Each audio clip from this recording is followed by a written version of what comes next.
Halo teman-teman, izin memperkenalkan diri, saya Priscilianes. Di video ini, saya dan teman kelompok saya akan membahas mengenai kalimat efektif. Sebelum masuk ke dalam materi, saya ingin bertanya, apakah teman-teman pernah menemukan tulisan yang kalimatnya bertele-tele? Kemudian setelah teman-teman membaca tulisan tersebut, teman-teman malah pusing dan tidak memahami inti pesan yang disampaikan oleh penulisannya atau isi dari teks tersebut. Kalau begitu, tandanya kalimat yang digunakan dalam tulisan tersebut tidak efektif atau kurang efektif. Nah, teman-teman sudah tahu belum apa itu kalimat efektif? Kalimat efektif adalah kalimat yang dapat mengungkapkan gagasan sesuai dengan yang diharapkan penulis atau pembicara, dan suatu kalimat itu dapat dikatakan efektif jika si penerima pesan dapat menyampaikan kembali gagasan, pesan, perasaan, ataupun informasi sebagaimana yang dimaksud oleh pemberi pesan. Lalu, kalimat efektif terdiri dari subjek, predikat, objek, dan keterangan, atau yang biasa kita sebut dengan SPOK. Nah, meskipun kalimat efektif terdiri dari SPOK, tidak berarti bahwa wujud kalimatnya haruslah pendek. Bisa jadi kalimatnya singkat tetapi membingungkan, dan bisa jadi kalimatnya panjang tetapi informasinya mudah dipahami. Untuk itu, supaya kita bisa menggunakan kalimat efektif dengan baik, ayo kita pelajari sama-sama. Nah, teman-teman, berikut ini adalah ciri-ciri kalimat efektif yang harus kita ketahui. Yang pertama, memiliki unsur yang penting, minimal ada subjek dan predikat. Kedua, menggunakan diksi yang tepat. Kemudian yang ketiga, menggunakan kesejajaran bentuk bahasa yang dipakai. Keempat, kehematan penggunaan kata. Yang kelima, taat terhadap aturan ejaan yang berlaku. Kemudian yang keenam, kesesuaian struktur bahasa dan jalan pikir yang logis serta sistematis. Yang ketujuh, penekanan terhadap ide pokok. Dan yang terakhir, yang kedelapan adalah menggunakan variasi struktur kalimat. Halo semuanya, saya Syarul Fauzi. Saya akan menjelaskan syarat-syarat penting dalam menyusun kalimat efektif. Nah, syarat yang pertama adalah kelogisan. Sebuah kalimat haruslah masuk akal dan mengikuti kaidah bahasa yang benar. Nah, perhatikan contoh kalimat berikut. Untuk mempersingkat waktu. Nah, kalimat itu bukanlah kalimat yang efektif dan tidak logis, karena waktu tidak dapat disingkat dimensinya. Nah, kalimat yang efektif adalah untuk menghemat waktu. Syarat yang kedua adalah ketegasan. Kita harus memastikan ide pokok dalam kalimat menonjol. Salah satu caranya adalah dengan mengurutkan kata secara logis dari yang terkecil ke yang terbesar. Nah, ataupun sebaliknya. Contohnya adalah bukan 1000, sejuta, atau 100. Urutan kata yang benar adalah bukan 100, 1000, atau sejuta. Selanjutnya, syarat yang ketiga adalah kehematan. Kita harus menggunakan kata seperlunya, tanpa pengulangan yang tidak perlu.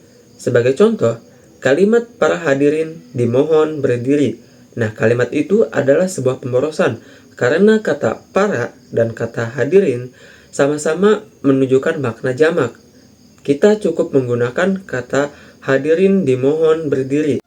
Syarat yang keempat, syaratnya itu keteladanan. Informasi harus jelas, spesifik, dan tidak menimbulkan makna ganda. Lihatlah contoh kalimat berikut. Jam tangan ayah yang antik itu dijual murah. Kalimat ini membingungkan.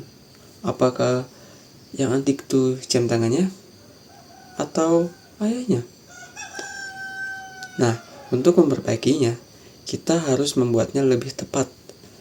Jam tangan antik milik ayah itu dijual murah. Selanjutnya, saya akan melanjutkan materi tentang kalimat efektif, khususnya pada bagian kecermatan, kepaduan, kesejajaran, dan kesepadanan. Perkenalkan, saya Sarah Hasanah. Pada materi ini akan dijelaskan bagaimana menyusun kalimat yang jelas, tidak menimbulkan makna ganda, serta mudah dipahami oleh pembaca maupun pendengar. Selanjutnya, saya akan menjelaskan tentang kecermatan dalam kalimat efektif. Kecermatan berarti kalimat harus disusun secara teliti agar tidak menimbulkan makna ganda atau ambigu. Jika sebuah kalimat memiliki lebih dari satu makna, maka informasi yang disampaikan bisa membingungkan pembaca. Hal yang perlu diperhatikan dalam kecermatan yaitu yang pertama, menggunakan makna dengan tepat, yang kedua, menghindari kalimat ambigu, dan yang ketiga, menyusun kalimat secara jelas dan runtut. Contohnya pada kalimat mahasiswa perguruan tinggi yang terkenal itu menerima hadiah. Kalimat tersebut menimbulkan makna ganda karena tidak jelas siapa yang terkenal, apakah mahasiswanya atau perguruan tingginya. Kalimat efektifnya menjadi mahasiswa yang terkenal itu menerima hadiah. Dengan perbaikan tersebut, makna kalimat menjadi lebih jelas dan tidak membingungkan. Berikutnya yaitu kesejajaran. Kesejajaran berarti bentuk kata dalam kalimat harus sejajar atau konsisten, terutama dalam penggunaan imbuhan maupun bentuk kata kerja. Dengan adanya kesejajaran, kalimat akan terdengar lebih rapi dan enak dibaca. Hal yang perlu diperhatikan yaitu yang pertama, menggunakan bentuk kata yang sama, yang kedua, memperhatikan penggunaan imbuhan, dan yang ketiga, menyusun kalimat secara seimbang. Contohnya, Junot menolong anak itu dengan dipapahnya. Kalimat tersebut tidak sejajar karena kata menolong menggunakan bentuk aktif, sedangkan dipapahnya menggunakan bentuk pasif. Kalimat efektifnya menjadi Junot menolong anak itu dengan memapahnya. Pada kalimat tersebut, kedua kata kerja sama-sama menggunakan bentuk aktif, sehingga menjadi lebih sejajar dan lebih tepat. Bagian terakhir yaitu kesepadanan.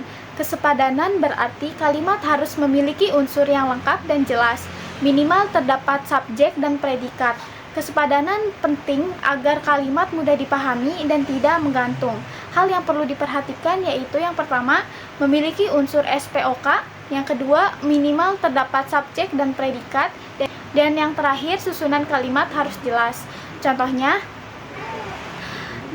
bagi seluruh peserta ujian diharapkan hadir tepat waktu. Kalimat tersebut kurang tepat karena tidak memiliki subjek yang jelas. Kalimat efektifnya menjadi seluruh peserta ujian diharapkan hadir tepat waktu. Subjek kalimat menjadi jelas sehingga kalimat lebih mudah dipahami. Berdasarkan materi yang telah dijelaskan, dapat disimpulkan bahwa kalimat efektif sangat penting digunakan agar informasi dapat tersampaikan dengan jelas dan mudah dipahami. Oleh karena itu, dalam menyusun kalimat, kita harus memperhatikan unsur-unsur kalimat efektif dengan baik. Sekian pemaparan dari saya, terima kasih atas perhatiannya.